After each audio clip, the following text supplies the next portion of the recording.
Artificial intelligence की वजह से हमारा एक माहौलियाती निज़ाम भी ख़राब हो रहा है, ये कहना है इन मोहतरमा का, जिनकी तस्वीर आप देख रहे हैं, इनका नाम है साशा लुचोनी। इन मोहतरमा का जो आप कह लें कि जो शुमार होता है, वो जो दुनिया की सबसे बड़ी एआई की फ़ील्ड के अंदर बाअसर शख्सियात हैं, उनमें से ये एक हैं। और ये कहते हैं जी कि मैं काफ़ी देर से काम कर रही हूँ मिड जर्नी के ऊपर और चैट जीपीटी के ऊपर, मतलब कि जनरेटिव एआई के जो सॉफ्टवेयर्स हैं, उनके ऊपर कि ये कितना असरात पैदा करते हैं हमारे माहौल के ऊपर।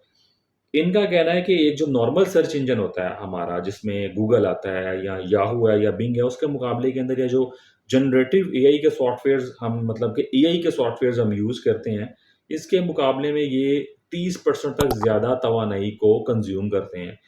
जिसके बायस ज़्यादा हीट जो है वो एनवायरनमेंट के अंदर जाती है, और जिसकी वज़ह से हमारा जो एनवायरनमेंट है, पूरा माहौलियाती निज़ाम है, वो ख़राब हो रहा है।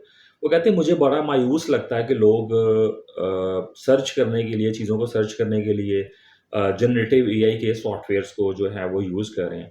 अब इन्होंने ये क्यों कहा? अब मैं आपको इसकी लॉजिक समझाता हूँ। ये जितने भी आपके सॉफ्टवेयर्स हैं आर्टिफिशियल इंटेलिजेंस के हैं, ये लार्ज लैंग्वेज मॉडल के ऊपर काम करते हैं, जिसको एलएलएम कहा जाता है।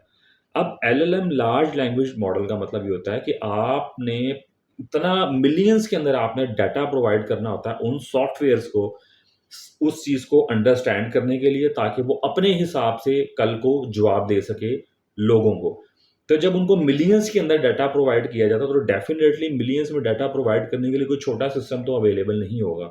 उसके लिए उसी हिसाब से सिस्टम्स डेवलप किए जाते हैं, एक एनवायरनमेंट डेवलप किया जाता है, और फिर उसके अंदर वो सारा डाटा उसको पुट करने के लिए दे दिया जाएगा, भाई अब ये डाटा तुम लो, इसको तुम कंज़्यूम करो। सॉफ्टवेयर को कहा जाता है कि, और बाद में कंज़्यूम करने के बाद जब तुमसे कोई सवाल पूछा जाता है, तो तुम अपने हिसाब से उसका जवाब दे दो। अब ये इनका आर्टिफ़िशियल इंटेलिजेंस के जितने भी सॉफ्टवेयर्स हैं, ये इनका एक ट्रेनिंग का मॉडल है। इसके बगैर ये चीज़ें काम नहीं कर सकती। और जहाँ तक बात है तवानाई के पैदा होने की, तो डेफ़िनेटली असरात पैदा होते होंगे, लेकिन इसका सॉल्यूशन ये नहीं है कि हम टेक्नोलॉजी को यूज़ करना छोड़ दें। इसका सॉल्यूशन ये है कि आप कोई इस तरह की कोई चीज़ इंट्रोड्यूस करवाएँ कि जिसकी मदद से हम टेक्नोलॉजी को कम तवानाई यूज़ करते हुए उसको हम जो है उसके अपने डिज़ायर रिज़ल्ट्स को निकालना शुरू हम कर दें। तो जनरेटिव एआई जो है वो फ्यूचर है, आर्टिफ़िशियल इंटेलिजेंस का पूरे वर्ल्ड का एक फ्यूचर है एआई।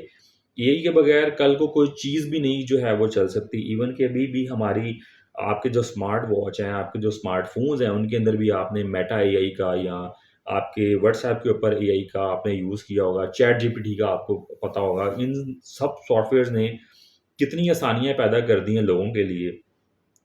लोगों को बिज़नेसेस करने आसान हो गए हैं, आइडियाज़ लेने आसान हो गए हैं, पढ़ाई करना आसान हो गई है।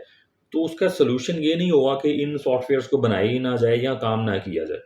उसका सॉल्यूशन ये होगा कि भाई कोई इस तरह की चीज़ इंट्रोड्यूस करवाई जाए कि वो तवानाई कम इस्तेमाल करे, और कम तवानाई इस्तेमाल करते हुए ज़्यादा रिज़ल्ट्स को जो है वो प्रोड्यूस किया जा सके। तो आज के लिए जो टॉपिक था वो यही था, जो आपके साथ मैंने शेयर करना था। अगर आपको वीडियो अच्छी लगी है, तो उसको लाइक, शेयर ज़रूर कीजिएगा, चैनल को सब्सक्राइब कीजिए, और नेक्स्ट वीडियो में मिलते हैं। अपना बहुत ख्याल रखिएगा। अल्लाह हाफ़िज़।